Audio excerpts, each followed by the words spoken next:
Hello and welcome to Full Contact Nerd. I'm Cris Alvarez and thank you for listening. I'm speaking to Brian Herskowitz, author of Process to Product from Concept to Script, a practical guide for the screenwriter, published April 25th, 2014. And now this will be something different for the podcast. Will be sort of a how-to series of episodes on writing, on screenwriting. So thank you, Brian, for speaking with me. It is my pleasure. Thank you for having me. Thank you. All right. So the book starts with the chapter, Why Write for Film? So Yes. Let's start with that topic. You know, one of the things that happens a lot of times is you meet people and everybody has a story they want to tell. I don't think I've ever met anybody who, didn't have something that either an experience they had or something in their imagination that they wanted to get out. And you have to kind of decide whether film is the right medium, because a lot of people have ideas of, very intimate, very internal stories of, angst and conflict that it has to do with their lives and what they think and what they feel. That's probably best served in a novel or in a biography, and not necessarily in a film. A film is a very visual medium. And if you have a story that's very heavy on dialogue and doesn't have a lot of movement, that's probably better for the stage. So one of the things that when I'm first talking to people about their ideas and what they want to write about is, where do you want this to live? And if they're not looking at something that is really externally illustratable, if that's a word, then I encourage them to look at other medium, because you want something that is visual, that's active, but still has true character that can be revealed through words on paper. Mm-hmm. And that the one thing about a screenplay is and I'm sure this is an old cliche for writers, but it's a blueprint for the film. So you have to have something that is not only, a great story, but it has to be a great story that has elements that can be transferred from the page onto screen. I think everybody knows of some fantastic novels that failed miserably at the box office or was extremely disappointing because it really didn't, transfer from page onto screen the way you want it to. Mm-hmm. And that's because that's not the medium that it's made for. So that's one of the basic concepts in the first chapter. One of the things that, beyond that, is we start talking about how do you come up with, once you've decided you want to do a film, either you have an idea or you want to, that's your passion, you want to do film writing, where do you come up with your ideas? And that's kind of the next step. Mm-hmm. So let me ask you this, using the example you said about turning novels into films that don't quite work. Why? Well, I understand that that's done because people want to profit off the success of the novel, but I just wonder, can you talk to sort of how should I phrase this question? How does obviously if it doesn't do well as a film, the screenwriter has failed, but how do you, sorry, maybe I should just scratch this question. I don't quite know what I want to get at. I think I know what you're trying to say. Let me see if I can parrot it back and address it a little bit. One of the things that happens is, everybody's favorite book eventually gets made into a movie. And one of the things that happens is the struggle of how do we honor the audience that the book has when we take that idea and put it into film. Some great examples of the ones that worked are the Harry Potter films. But then you look at films like the last Stephen King, what should have been a blockbuster, The Dark Tower, didn't do well. And what's fascinating about that is he writes, I'm a huge Stephen King fan, and he writes very visually. Mm-hmm. And many of his films that have done well were taken almost verbatim from the book. When they did The Dark Tower, for some reason, they decided to completely go in another direction. And instead of the gunslinger being the hero, they made this kid the hero. And it really didn't quite work. I'll go even further. It didn't work. So, we've all been in places where, we wanted to see our favorite book brought to life. And sometimes it doesn't work because one of the things that happens in a book is I have 300 pages that I can play with to get inside a character's mind, to start to really flesh out different aspects of the story, to go off on tangents. And a reader can accept that. You can't really do that in film. You have to kind of stay on a beam of your story. And, one of the great kind of ironic looks at how this works is a film called Adaptation by Charlie Kaufman.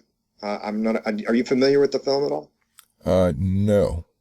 Okay, so Charlie Kaufman is one of our most inventive, most imaginative writers. His first film was a film called Being John Malkovich. Mm-hmm. Yeah. And I use that as an example all the time because that's a film that when in one of my classes, if a student had come to me and said, "Hey, I have an idea. I want this guy who works in an office who's actually a puppeteer but can't get any money as a puppeteer. I want him to find a tunnel that leads into John Malkovich's brain, and then he can use John Malkovich like a giant puppet." I would have, recommended strong therapy, maybe some drugs. I wouldn't have said, "Oh, that's a great idea." It was a terrific film.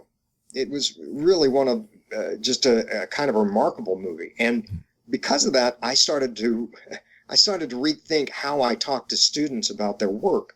I've come to the conclusion that really my job when I teach writing is not to tell you what to write, but how to take what you want to write and make it the best it can be. Mm-hmm. So that's a great example of somebody who, is a writer who has incredible imagination.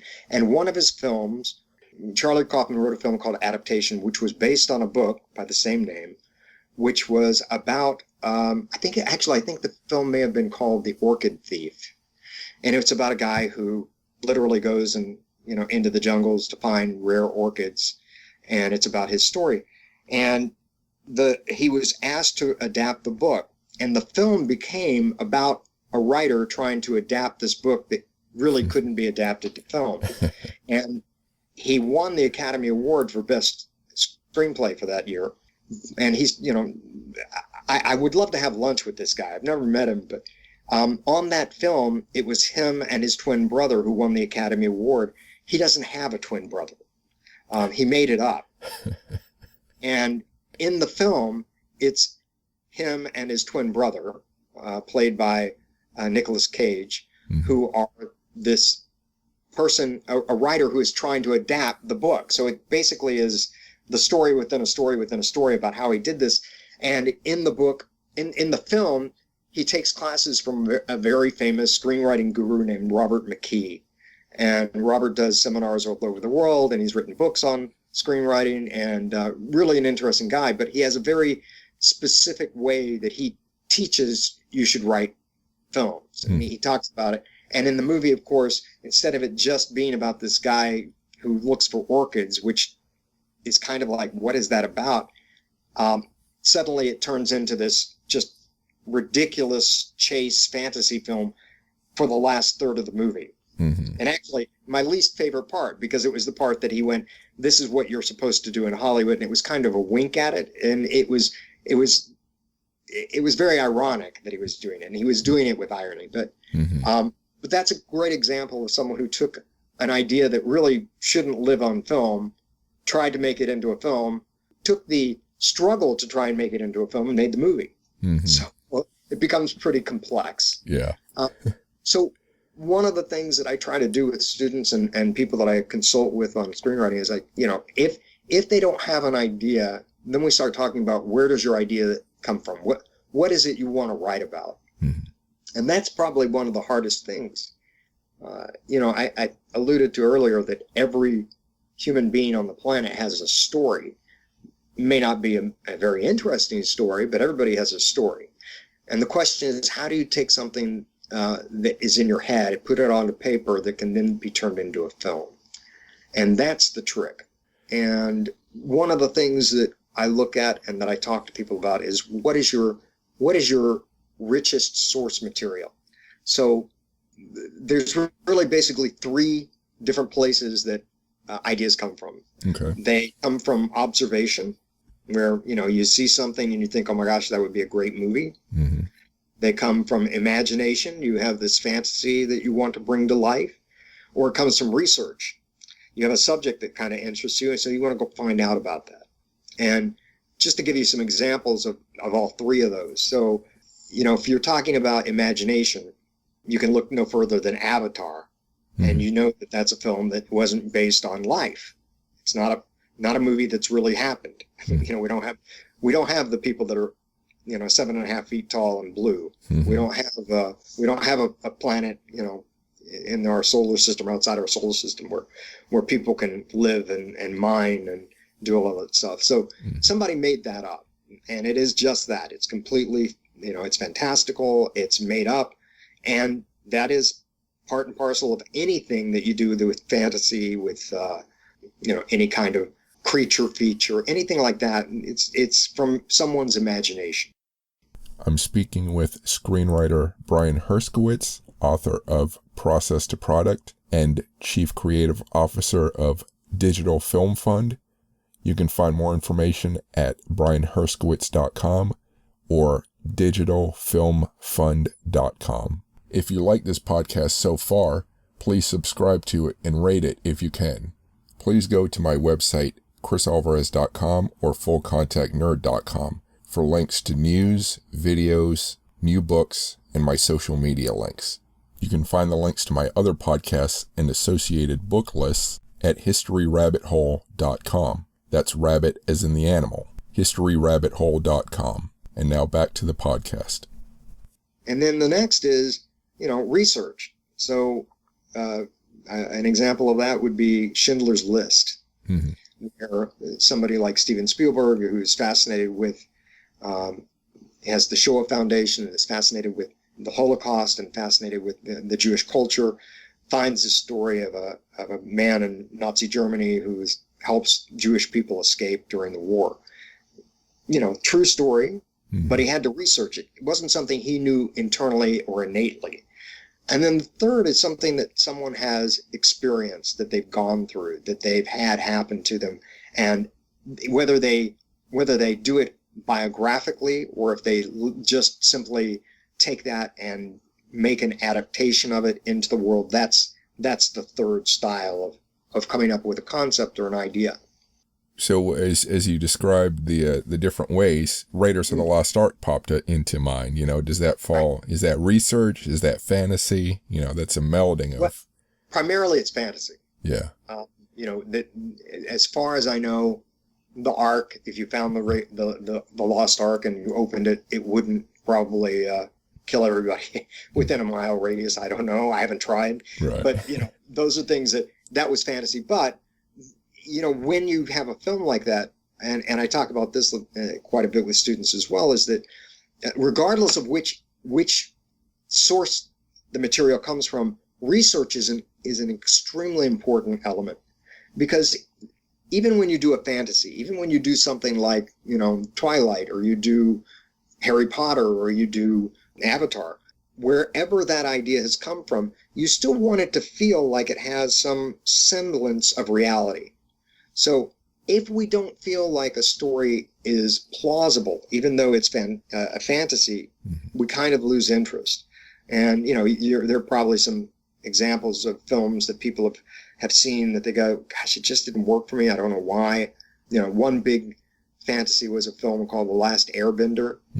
It was a movie that was this big, based on, I believe, on a graphic novel, anime series. And, everybody was really excited for it to come out, and it didn't do anything. It just, didn't do well at all. Right. So sometimes the problem is people look at it and they just go, I don't feel like I'm in a real world. And it doesn't have to be a real world to feel like it's a real world. If you're familiar with the film Who Killed Roger Rabbit, do you know that film? Yes. Okay. So it's a fun film. I would think that anybody who has seen it would go, yeah, that was a lot of fun. Again, don't know of too many cartoon characters that live in my neighborhood. Don't know where the cartoon slum is in my neighborhood, but they build this world where you go, yeah, that could happen. Oh, sure. I get that. Yeah. Yeah. Oh, she's not bad. She's just drawn that way. Okay. I get it. Because they set up a certain rule and they make it feel like that world is complete and believable. So that's part of what you do, and that's where partly you do research. There's two different ways of doing research, and again, this goes back to the idea of where do the ideas come from. The ways that I recommend people do research are external and internal. The internal research is, what do I know and how do I know it? So there are certain things that are about feelings, that are about the way people think, that are just already inherently and innately in our being. Mm-hmm. And everything else you got to either observe or you have to research. And the research can be anything from, well, what is the science for this? Is there anything like this in nature? How would it work if we were to do light speed time travel? What would the aspects of that be? All of those things start to go into the mix. And you have to look up, use books, use references, go to the library. There's a famous quote for writers that says, stealing from one source is plagiarism. Stealing from many is research. And that's true. You go and you start to look up, well, how does that happen? Years ago, I wrote a spec script for the show Frasier, and I wanted to have, it was an episode that I wrote where there was a home invasion robbery at Frasier's house, his apartment. Mm-hmm. And so he decides to go get a gun. And I know very little about guns, so I started looking up, doing research and what kind of gun. And I started talking to different, people that gun dealers and owners. And I called one gun dealer and I said, look, I'm looking for a gun that would be kind of girly, because I wanted Frasier to have bought, the silliest, most feminine gun he could find. Mm-hmm. And there was a long pause, and the guy on the other end said, well, they'll all kill you. Oh, okay. Well, that's true. Okay, I got you. Yeah. And then I ended up getting him just because of the name, a Lady Remington. Hmm. That was the gun he used. So, you start to look at, what do I need to know about? Hmm. And I'm right now I'm working with a writer producer on a project, and sometimes I'm brought in by somebody who's already, written a script, and they want just another eye on it. Mm. And I won't get into too many specifics, but there are elements that he's made up in a story where you don't want to make up elements. You want it to feel real. And that gets into a problem for people, because it takes you out of the story, because you start thinking about, oh, wait a minute, he did that? How did he do that? That's not how that would go. So you start to think about, well, if I'm a butcher from Kansas City and I'm sitting in the audience and I'm watching a courtroom drama and they're not acting the way lawyers act, and maybe my point of reference is just movies and TV, or maybe I've been in court, but you recognize what feels authentic and what doesn't. Mm-hmm. And the feeling of authenticity is crucial. Being authentic is less crucial. And this is perhaps a question for later down the road, but it seems as though once the film starts, opening credits, opening scene, you don't have much time to start playing around. You just kind of lay out the world there, and you're immediately, every scene, every all the dialogue as it's going, each one is sort of a test of what you just described. Yeah, absolutely. When and sadly, I think our attention spans are getting smaller and smaller. Mm-hmm. And you have to capture an audience pretty quickly, but even more than that, you have to kind of give the audience a contract that says, this is the ride I'm taking you on. And, one of the examples I use a lot is James Bond. The traditional James Bond movies always started with him in bed with some beautiful woman, and then she tries to kill him, and a bunch of thugs come in with machine guns, and he jumps out a window and skis down a slope and jumps from the slope onto a helicopter and flies off, with the Union Jack waving behind him. Yeah. It's always this incredible action sequence that gets us into the story. We know that the rest of the film isn't going to be two people having dinner on, for example, the film My Dinner with Andre, which was two people having dinner. Mm-hmm. It's not that. We know it's not that. And if we don't deliver on that in the rest of the film, the audience is going to be angry. Mm-hmm. And the same reason that the audiences get unhappy with endings. They're given an expectation and a promise of how a movie's going to play out, and they're waiting for that to be paid off for them. And it doesn't mean it has to be a happy ending, but it has to be somehow brought to fruition. Strangely enough, that's only true in American films. You know, if you go to Europe and you go to Asia, they have a very different concept for how films end and how they move through space and time. Would some of these rules, or not rules, would some of this advice or education apply to writing for a video game? I don't know if you've looked into this, because often they have a lot of video games now that are basically like films that you play through. Right. 100%. You know, if you were doing like, I worked on a game called Medal of Honor Airborne. And if you were playing that game, and as you're, you know, fighting the Germans in France, Roger Rabbit showed up and, you know, asked you to come with him for lunch, you wouldn't feel like you were in the game. You know, it would suddenly be something totally different. And if you hadn't been given that promise that, hey, we're going to throw a lot of fantasy stuff at you right at the beginning, you know, people would get turned off by that, I believe. You just can't really completely switch off where you're headed in midstream. You have to kind of, you know, set it up, say, this is the universe, this is the world. And that's one of the things that is a little bit further down the line, because that gets into structure. How do you build your world? But in the research of doing your story, you establish what universe you want to be in. And, you know, we talked a little bit, I touched on the idea of courtroom drama. And, you know, everybody who's ever watched television has some idea of how things go in court. It's not real. You know, if you've been in court, you know that it's kind of like watching paint dry. It's not something that is terribly exciting. There aren't a whole lot of Perry Mason, not the new Perry Mason, but the old Perry Mason moments of, you know, people breaking down on the stand and, you know, pointing, saying he did it. You know, it's none of that, usually. And, you know, it's mostly sitting around waiting. So if you wrote what was really happening in a courtroom, people would be bored out of their minds. So you start to look at, how do you take the best moments, the best parts, and pare them down? How do you find that heightened element in real life or in real fantasy that people can relate to? Well, that's one of the tasks. So when you're doing the research, you start to build your world. You start to look at, you know, what are the rules of the world I'm going to be going into? Who are the people that are populating it? And, you know, what is it that I need to learn about? What do I need to know in order to make the character and the world that they're in feel authentic to an audience?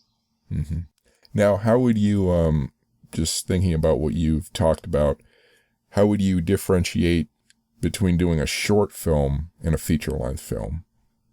Well, there's a lot of difference. One is, you know, short film is considered anything under 40 minutes. The majority of short films out there now are probably under 15. And some are, you know, literally a minute long. So part of it is, you know, you're kind of doing a microcosm of a bigger story. The rules still apply. The same concepts still apply. You can't, you know, start, you know, a comedy short and suddenly have people being mowed down, you know, in a serious manner that isn't some way, you know, connected to the comedy. It's all storytelling. And so you have to, you know, short films are a little bit different just because they are a part of a whole, or they're a part of something bigger. And so a great example of that is the short film Whiplash, which was starring Miles Teller. And Whiplash was at first created as a short film. And the scene that was taken from the short film was where this Miles Teller plays a jazz drummer. And by the way, Damien Chazelle, I hope I say his name right, directed and wrote it. He also did La La Land, terrific writer-director, and obviously has a real connection to music. And in the film, the short, it was this incredibly dramatic scene where Miles Teller is trying to, you know, beat out a song, and the actor, and it was J.K. Simmons, is just berating him and start slapping him around. That was the movie that he did as a short. It won awards at Sundance. And because of that, it was really a calling card for the bigger story. And they took that and they made a feature film out of it. So, there are two kind of purposes for doing a short film right now. Three. One is just you want to entertain people with a short film. You want to make a great story that's short. The second is you want to do something that's calling card for your creativity as a writer, director, or an actor. And the third is you're doing it as a calling card or a teaser for a movie. Mm-hmm. So, it's really the kind of short presentation or proof of concept short of a movie. And that's being a little bit more and more popular. Mm-hmm. And now how about the approach to writing for either a miniseries or a show? It's really the same process. Mm-hmm. Film and television have now, the line between them because of streaming has started to blur. Mm-hmm. And because of streaming and because you can binge watch a series, when I first started writing in television, you wrote an episode.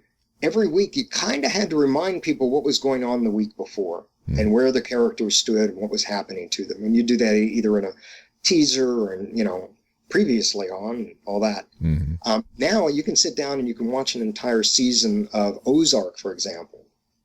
And a lot of writers that I've talked to over the, past 4 or 5 years, that are in television now, they look at their season as a very long movie. Hmm. So they start looking at, the first third of the season, we're setting up, all the stuff that's going to happen. And in the middle of the season, things start to escalate and get worse. And then the end of the season, we start wrapping it up so that things come to a big head, huge battle. And then we have a resolution of some sort. And that's absolutely the structure of a film. So you look at your series, and if you look at, film, a series like Breaking Bad, great example and a great series. And, it all led and built to this one climactic end of the show. Mm-hmm. And you could look at it as it's, was one cinematic event after another. So would you say, does a series have to be visual the whole way through, or does it allow for some sort of what you were saying about a novel being, more about dialogue? Does that allow more of a hybrid? Right. No, not really. Television really mirrors the film world. The difference is, and this is a little bit different in the dialogue realm. In film, generally I have an hour and a half to 2 hours, 2.5 hours to tell my story, period. And I've got to take you from beginning, middle, and end in that time. So I don't have a lot of time to get too deep into character development, who these people are, how they think and feel. I do have more time in a series, so I can do a little bit more of a slow burn, and I can let you get a little more information about that character. It still has to be visual and it still has to be driven. It can't simply be exposition where we have characters stand and, pontificate on how they feel or what they think. You have to illustrate it. You have to have, one of the things that I believe is a truism that you hear in film and television is that true character comes out under pressure. And, the more pressure a character feels, the more likely they are to spill the beans.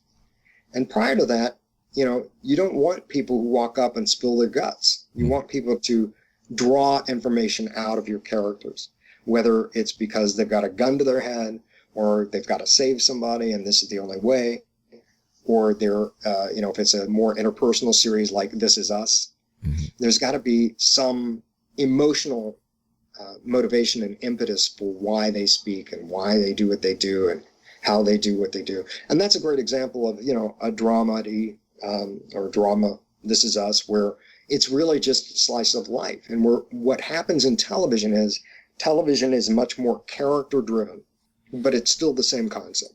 I'm speaking with screenwriter Brian Herskowitz, author of Process to Product and Chief Creative Officer of Digital Film Fund. You can find more information at brianherskowitz.com or digitalfilmfund.com. If you like this podcast so far, Please subscribe to it and rate it if you can. Please go to my website, chrisalvarez.com or fullcontactnerd.com for links to news, videos, new books, and my social media links. You can find the links to my other podcasts and associated book lists at historyrabbithole.com. That's rabbit as in the animal. historyrabbithole.com. And now back to the podcast. Now, what about shorts, and maybe the short film thoughts apply to this, but, on YouTube or Vimeo or, when people create films for that, it sounds like the same ideas apply to that. Again, a little bit. It's, the shorts have their own kind of, world that they exist in. Mm-hmm. And you still, with a short, still has to have the same kind of structural elements. There's no way around a beginning, middle, and end. There just isn't. It may not be a very good beginning, may not be a very good end, and maybe a terrible middle, but you have to have all three, even if it's just a joke. Mm-hmm. I can't tell you a joke without doing, opening, setup, and punchline. Mm-hmm. Yeah. And if I do, why does the chicken cross the road? And you say, why? And I don't respond, you don't get the joke. So you have to look at it as, well, what is the story and how does it unfold? When you look at short films, you look at short films and sometimes they are contained and you go, okay, I get it. I get the story. Mm-hmm. This is all one piece. And sometimes you don't. I actually just finished directing a short that's out of festivals now. Mm-hmm. And I wrote it as a proof of concept for a short content series. And one of the things that Quibi has introduced is the short content series, where you can take little bites, 5-10 minute episodes, and you take 10 of those and put them together. And what you want to do with that is kind of like I was talking about with streaming, is you want those 10-minute episodes, you want to do 12 of them, you have 120 minutes, you have a 2-hour movie. Mm-hmm. So within that 2 hours, you want to take the audience on a journey and explain what's going on. For me, this first beat was just that first episode. It was introduction of the world, introduction of the character, introduction of the potential of the problem going forward. But it stands on its own. You watch it and you see it, and you get that, there's more I want to see more. And that's probably the biggest difference when you're doing something that's contained. I just want to do this story. And, something that you are hoping is going to go elsewhere, either become a feature or become a series. You're looking at wanting people to look at it and go, okay, what's going to happen next? Where are these people going? How do I follow their lives? Mm-hmm.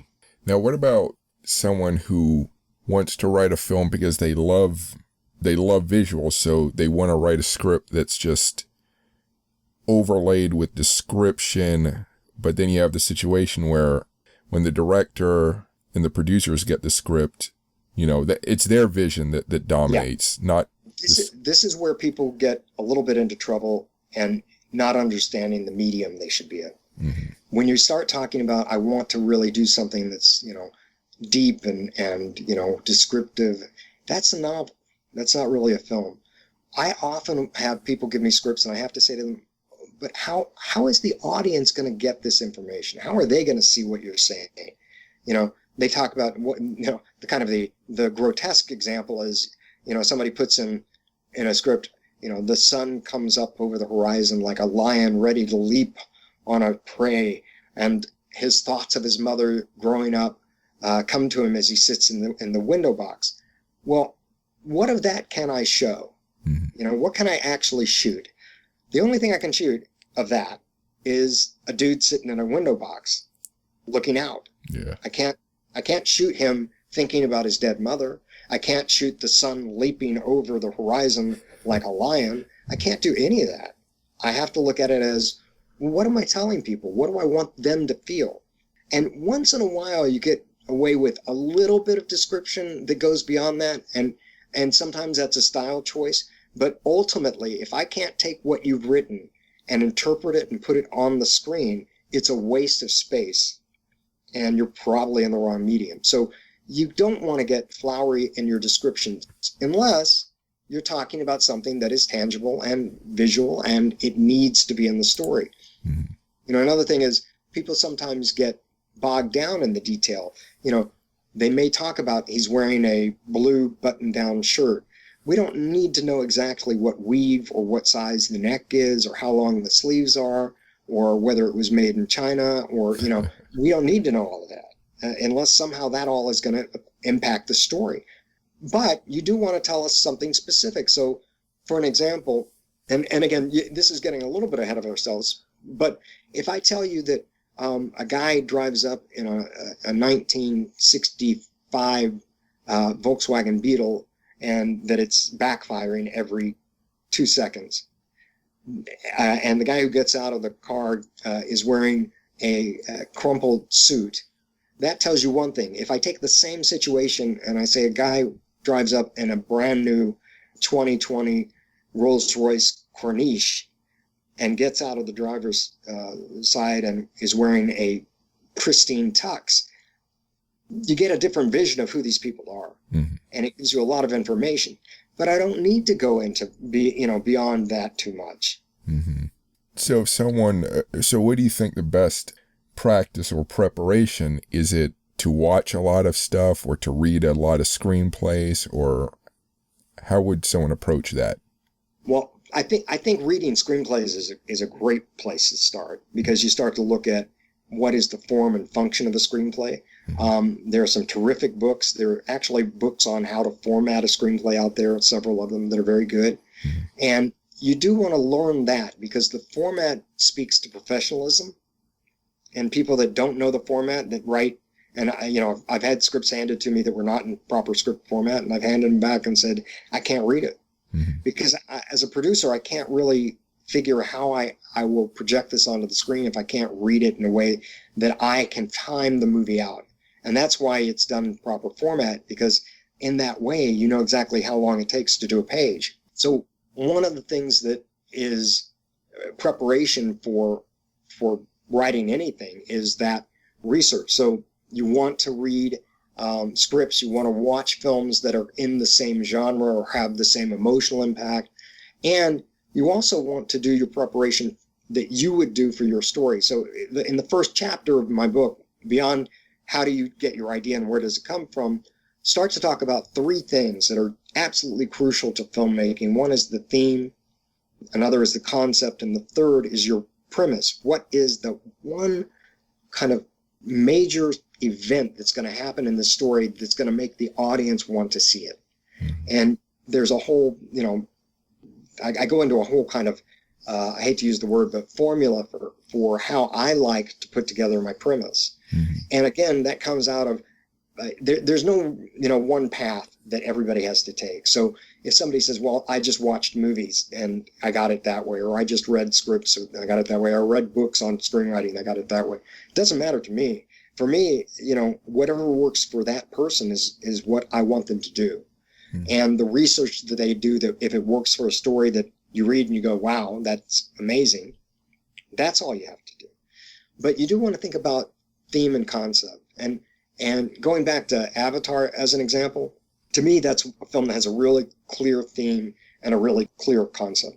Mm-hmm. The theme is, in essence, American imperialism. Mm-hmm. And it's really a parallel for what happened in America to the Native Americans, where Europeans came in and pushed them out.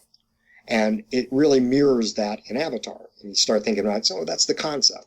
That's the argument and the idea behind the story. Mm-hmm. Right? I'm sorry, that's the theme. Mm-hmm. That's the theme. I messed them up. That's the theme.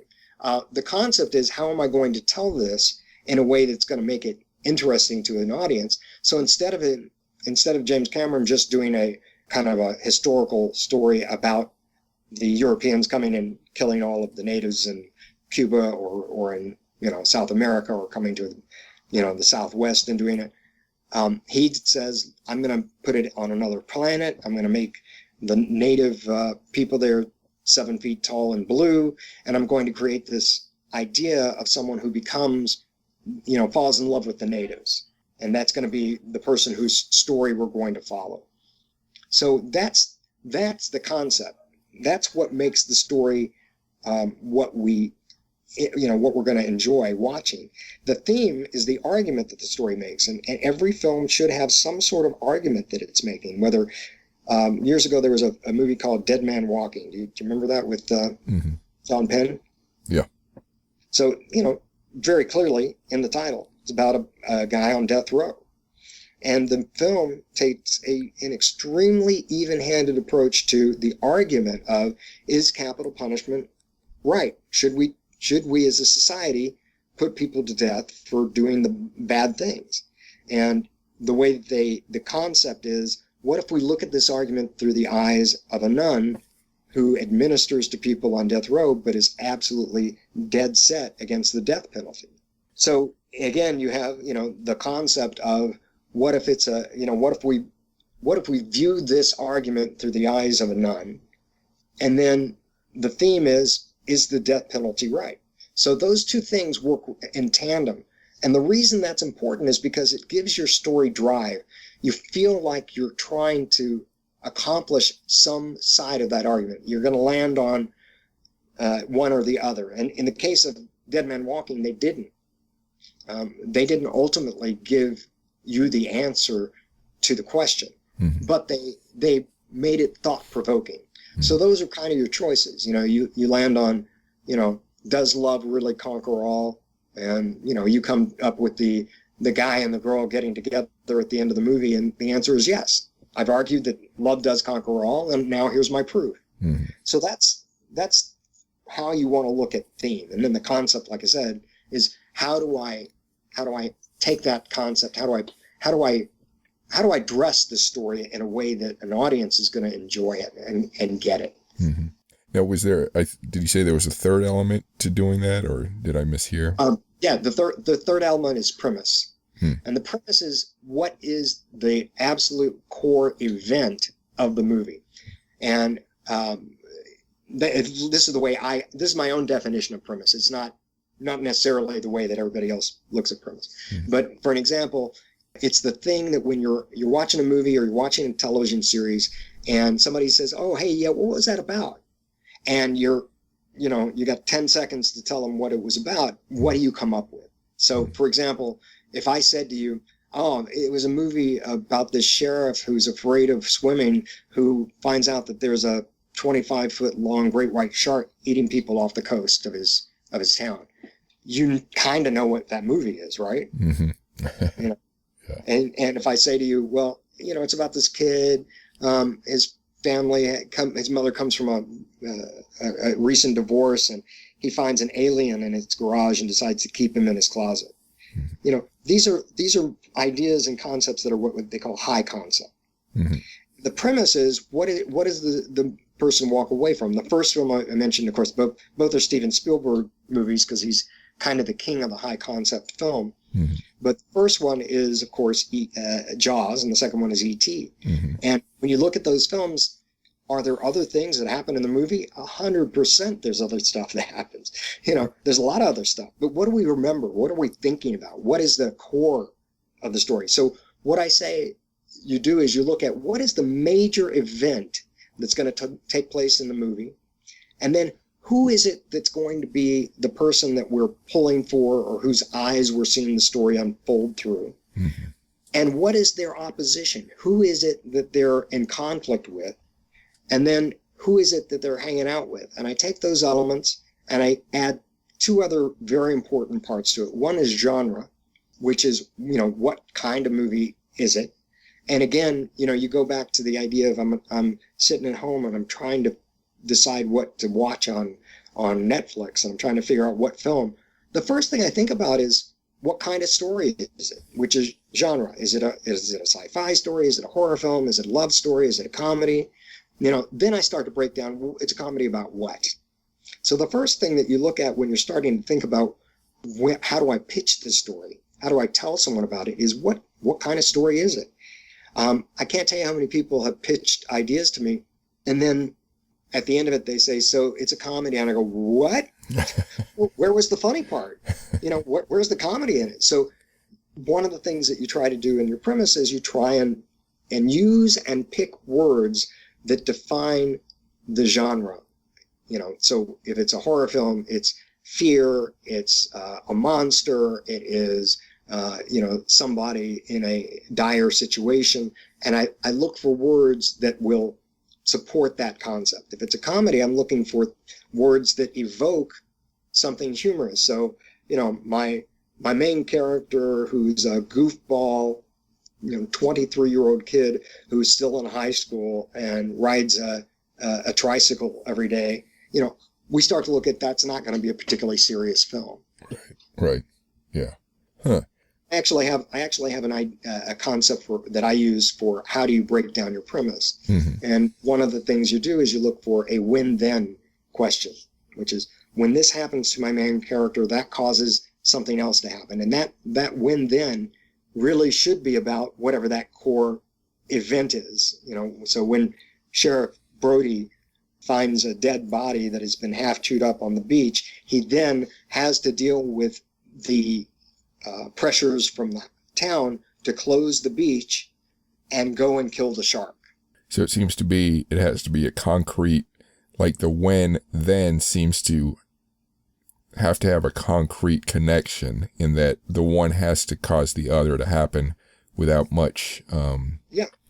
I mean, again, going back to Avatar, I can't remember the character's name, but, when a corporal who is paralyzed from the waist down has an opportunity to take his twin brother's place in a distant universe and get his movement back via an avatar, he then becomes a part of the native community and falls in love with a Na'vi girl.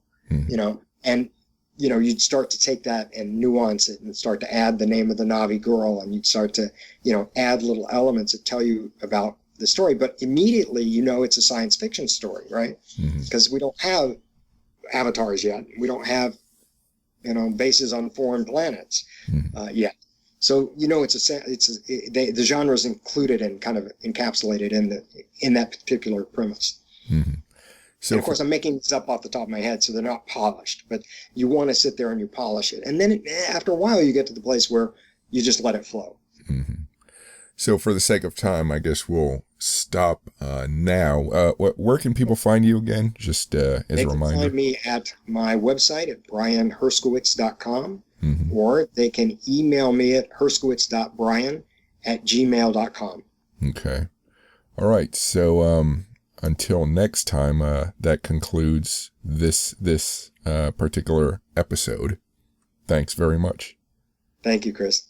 Thank you for listening. If you like this podcast, Full Contact Nerd, please subscribe to it and rate it and review it if possible. I have many other options to geek out on sci-fi, fantasy, and horror, whether you prefer books, movies, TV, video games, anime, or whatever you choose. You can find links to interesting videos on my Facebook page, Full Contact Nerd. You can find links to interesting news articles and academic studies on my Twitter page, Full Contact Nerd. You can find cosplay model and convention photos on my Instagram page, Cris Alvarez Sci-Fi. You can find my interview videos on my YouTube page, Full Contact Nerd. You can also sign up for my newsletter at chrisalvarez.com or fullcontactnerd.com. In the newsletter, I post additional video and news links, as well as regular updates on new, nerd-friendly fiction and nonfiction books being published. Please remember, my name Cris does not have an H. C-R-I-S. Thank you for listening, and keep imagining the past, the present, and the future.